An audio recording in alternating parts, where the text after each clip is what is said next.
आज के व्यक्ति का तो एक ही भाव रहता है कि जितना धर्म में पैसा लगाया है उसके आगे 2-4 जीरो और लग करके वापस आ जाए, बस हो गया धर्म का फल। तो क्या धर्म का फल यही है? अरे भैया, पैसा तो उन लोगों के पास भी आता है जो 1 रुपया का दान धर्म नहीं करते हैं। पैसा आपके पास भी आ रहा है, ये धर्म का फल नहीं है। हाँ, धर्म का फल क्या है?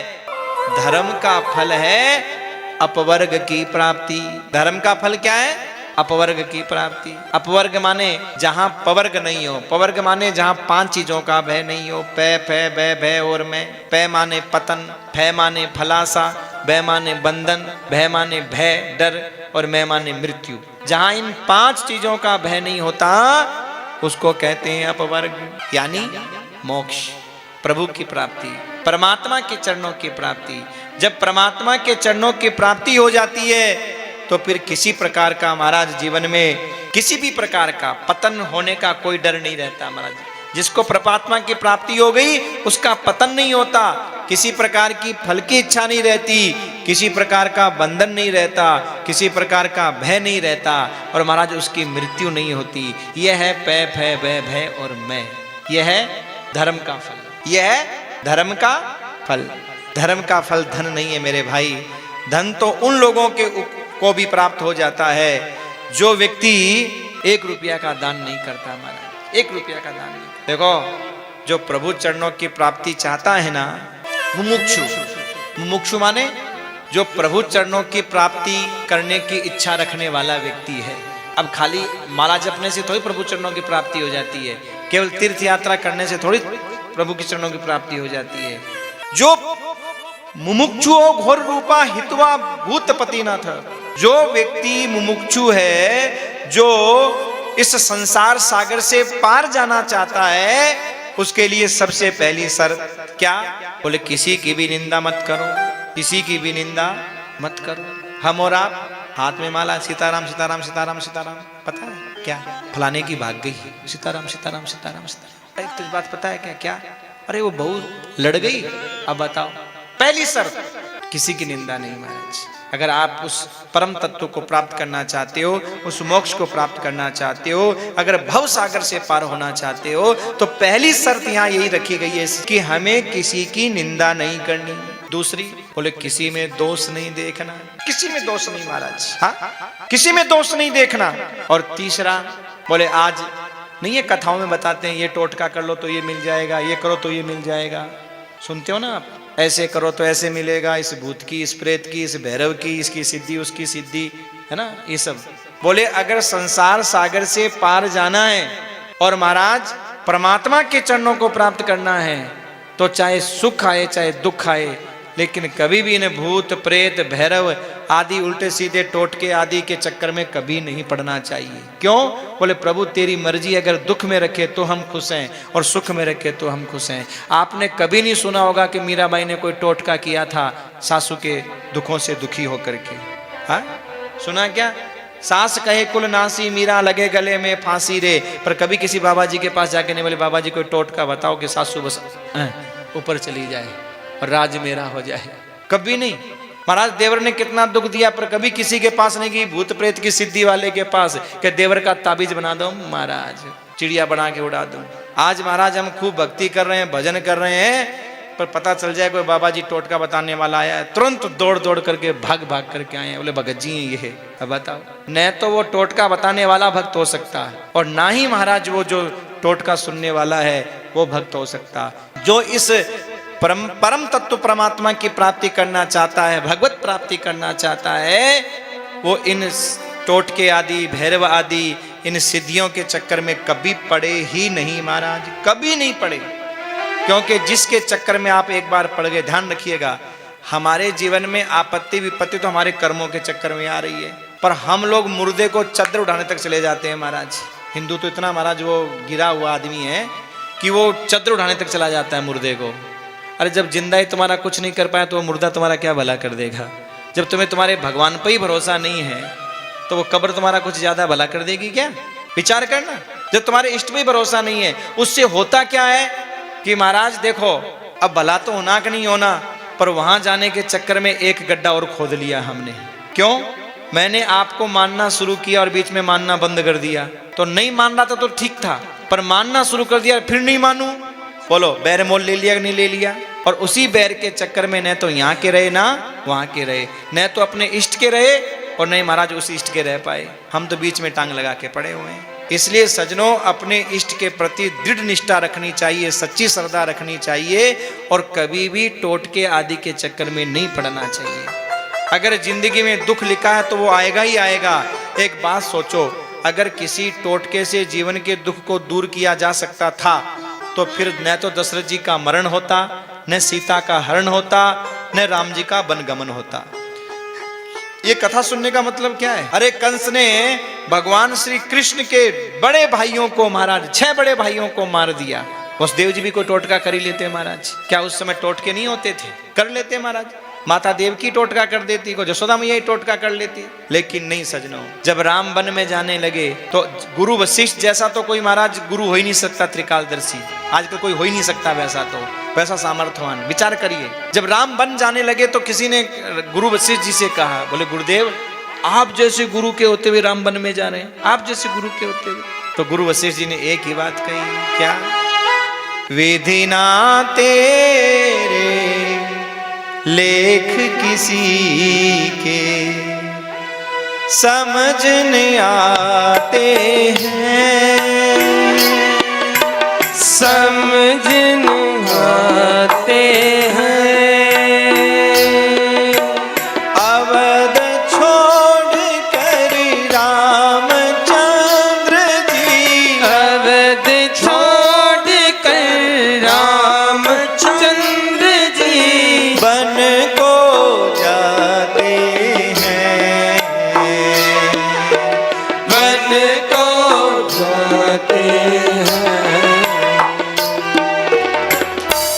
विधि ना तेरे लेख किसी के समझ न आते हैं, अवध छोड़ कर रामचंद्र जी वन को जाते हैं। अब बताओ, ज्योतिषियों की कमी दी क्या? बोलो, पर राम को कोई रोक पाया? भगवान थे, परमात्मा थे, पर उन्होंने हम सबको ये ज्ञान दिया कि देखो भैया, पहले जो कर्म किया वो अब सब कुछ चल रहा है हमारे साथ में, भोग रहे हैं। चाहे कोई पत्नी बन के आई है तो भी वो हमारे कर्मों का फल है, कोई पति बन के आया वो भी हमारे कर्मों का फल है, कोई बेटा बन के आया वो भी हमारे कर्मों का फल है, भोग रहे हैं। बाकी न बेटा बुरा है न बाप बुरा है। ध्यान रखिएगा, हमेशा यही सोचेगा हमारे कर्म ही बुरे हैं। ठीक है, जो हो गया सो हो गया, पर आगे कुछ ऐसा करो कि कम से कम ये तो सो बिगड़ा, पर आने वाला समय हमारा ना बिगड़े, कुछ ऐसा करो। बाकी सजनों, कौन पति कौन पत्नी, कौन बेटा कौन बाप, सब महाराज कर्मों का लेखा जोखा है। ये वास्तविकता है, सत्यता है। हमारे हाथ में कुछ नहीं है, कहाँ जन्म लेना है, किससे शादी करनी है, किससे। आप देखना, अच्छे अच्छे रिश्ते आंखों के सामने से निकल गए, हमने हाँ नहीं की, पर जहां हमारी बिटिया का कर्म फूटना था ना, वो सबसे नालायक था, पर हमको लगा कि देश का प्रधानमंत्री अगला यही बनेगा महाराज, दे दी बिटिया। कभी भी देखना आप, अच्छे से निकाल दिए, पर जहां कर्म फूटना था वहां डाल दिए हमने। ये क्या है? कर्म, पूर्व जन्म के संस्कार जो खींच करके लेके जाते हैं। हम लाख कोशिश कर लें सजनों, फिर भी कर्मों की गति बड़ी विचित्र होती है। गोपियों ने उद्धव से यही तो कहा, ऊधो कर्मन की गति न्यारी। गोपियों ने दोष नहीं दिया। गोपियां क्या कहती है? ऊधो कर्मन की गति न्यारी, कर्मन की गति न्यारी ऊधो, कर्मन की गति न्यारी। कर्म गिरावे कर्म उठावे, कर्म ही भव से पार लगावे। कर्म। इसलिए भैया कभी भी जिंदगी में कोई हमारे दुख चल रहा है, कोई परिस्थितियां खराब चल रही हैं, तो ये मान लो कि कोई न कोई हमारा पूर्व जन्म का संस्कार इस परिस्थिति का जिम्मेदार है और भोगना पड़ेगा। हाँ, आज हम आपसे मिल रहे हैं, बड़ाया जी के मन में पता नहीं कब से कथा की बात मन में रही होगी, पता नहीं कितने आए कितने गए होंगे व्यास, लेकिन हम ही क्यों आए? ये कर्म है, पूर्व जन्म का लेना देना है, बाकी है। हाँ, तो या तो बड़ाया जी चुका देंगे या अगले जन्म में हम वापस चुका देंगे इनका। कुछ तो होना है, ध्यान रखना, ये सच बात है। ये हम किसी को एक गिलास पानी भी पिला रहे हैं ना, ये भी लेना देना है। इसलिए पुराने जमाने में कोई किसी के घर का खाना तो बहुत दूर की बात, पानी भी नहीं पीता था, पता था चुकाना पड़ेगा। हाँ बड़ाया जी, ये सच बात है। या तो जो हमने पहले दिया होगा ये दे रहे हैं हमको वापस, और या फिर हम अगले जन्म में वापस दे देंगे। भाई चिंता की बात ही नहीं, हम तो पहले सोच के बैठे, देना तो पड़ेगा। कोई किसी का नहीं ले सकता महाराज, सच है ये जो कई लोग होते हैं ना कि कौन क्या कर लेगा, दबा लो क्या कर लेगा। अरे भैया तुम्हें पता नहीं है, या तो इसी जन्म में चुका दो, और नहीं तो बोले अगले जन्म में इसके दरवाजे का कुत्ता बन के चुकाना पड़ेगा। अगर मनुष्य नहीं बन पाए तो नौकर बन के चुकाना पड़ेगा इसके दरवाजे पर, गधा बन करके चुकाना पड़ेगा इसके दरवाजे पर। इसलिए सजनों, कोई किसी से ले नहीं सकता, कोई किसी से दे नहीं सकता। ये सब कर्मों की माया है, पूर्व जन्म के संस्कारों की माया है, जो एक दूसरे से मिला देता है, एक दूसरे से अलग कर देता है। अरे सब कर्मों की गति बताई गई है, बहुत सुंदर सजनों। जो मुमुक्षु होता है, जो प्रभु प्राप्ति चाहने वाला व्यक्ति होता है, वो कभी भी सजनों ज्यादा किसी टोटके ओटके के चक्कर में नहीं पड़ता। वो तो सिर्फ अपने आराध्य भगवान नारायण की आराधना करता है, अपने परमात्मा का ध्यान करता है। परंतु जिसका स्वभाव रजोगुणी हो गया है और जो महाराज भूतादि के स्वभाव से मिलते जुलते हो, बोले वो जिंदगी में नारायण की उपासना कर ही नहीं पाते।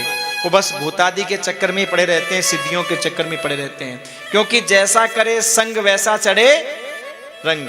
संगत का बहुत महाराज असर होता है, ध्यान रखिएगा, बहुत संगत का प्रभाव पड़ता है। एक हंस और हंसनी जा रहे थे, तो एक पेड़ आया, बोला हंसनी बोले थोड़ा आराम कर ले। तो महाराज वो हंस ने कहा, बोले देवी ये जगह ठीक नहीं है आराम करने की, क्योंकि कौवे कौवे बैठे थे।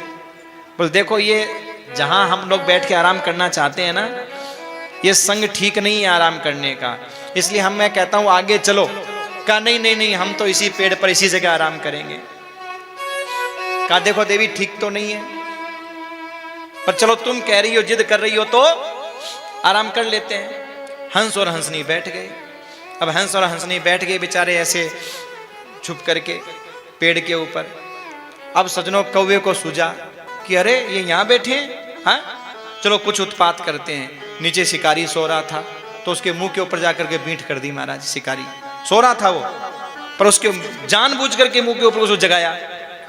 अब जगाते महाराज शिकारी को गुस्सा आया, शिकारी ने बाण महाराज ताना, और तानते कौवा उड़ करके सीधा हंस और हंसनी की तरफ आ गया। और जैसे ही बाण चलाया उसने, सुबह तो उड़ करके भाग गया, और बाण जाकर के हंस और हंसनी को लग गया। तो शिकारी ने जैसे वो नीचे गिरे तो कहा रे कौवे सफेद भी होते हैं? तो हंस और हंसनी कहते हैं कि बेटा कौवे सफेद नहीं होते, फिर बोले संगत के कारण सफेद बन जाते हैं। बोले आज हमारी जो ये दशा है ना, ये 5 मिनट का इस कौवे का संग करने के कारण है। अगर इसका संग नहीं करते तो आज ये दशा नहीं होती। कई बार होता है ना, हमें बड़ा अभिमान होता है, गांव में कोई बदमाश होता है, कोई ऐसा राजनीति टाइप का आदमी होता है, हमारी पहचान है, हमारी पहचान है, हमारी पहचान है। आपको ये नहीं पता कि इसकी पहचान तुम्हें कहां बर्बाद कर देगी। आबाद करेगी या नहीं करेगी, पर बर्बाद। इसलिए भैया ज्यादा पहचान करनी हो ना तो परमात्मा से करो। संसार के नश्वर प्राणियों से, जीवों से, बदमाशों से पहचान करके तुम क्या ले लोगे? बदमाशी के अलावा तुम क्या प्राप्त कर लोगे? और एक बात और सुनो, बदमाशी करने की प्रवृत्ति और बढ़ जाएगी हमारी। यार हमारी तो पहचान ऊंची तक है, करो। बेईमानी ज्यादा 2 नंबर का काम कौन करता है? जिसकी पहचान ऊंचे तक होती है कि पहचान है, और जिसकी पहचान नहीं है वो बेचारा छोटे से में डरेगा नहीं, भैया कोई पहचान ही नहीं है हमारी। इसलिए भैया संग का बड़ा असर होता है। मुमुक्षु को, मोक्ष प्राप्ति करने वाले को, प्रभु के चरणों की प्राप्ति करने वाले को महाराज ऐसे लोगों का संग नहीं करना चाहिए। जो संग करता है महाराज सूत जी महाराज कहते हैं, हे सौनकादि महात्माओं, वो वैसा ही हो जाता है। जो व्यक्ति ये चाहता हो मैं प्रभु चरणों की प्राप्ति करूं, तो उसे पवित्र तीर्थों का सेवन करना चाहिए, भगवान के परम भक्तों की सेवा करनी चाहिए और श्रवण, कथा श्रवण करने की मन में इच्छा रखनी चाहिए और कथा श्रवण करना चाहिए। भगवान के यश का, कीर्तन का गान करना चाहिए। और जो महाराज पवित्र कीर्तन का गान करता है तो भगवान उसके हृदय में आकर के बंध जाते हैं महाराज, चिपक जाते हैं उसके हृदय में आकर के।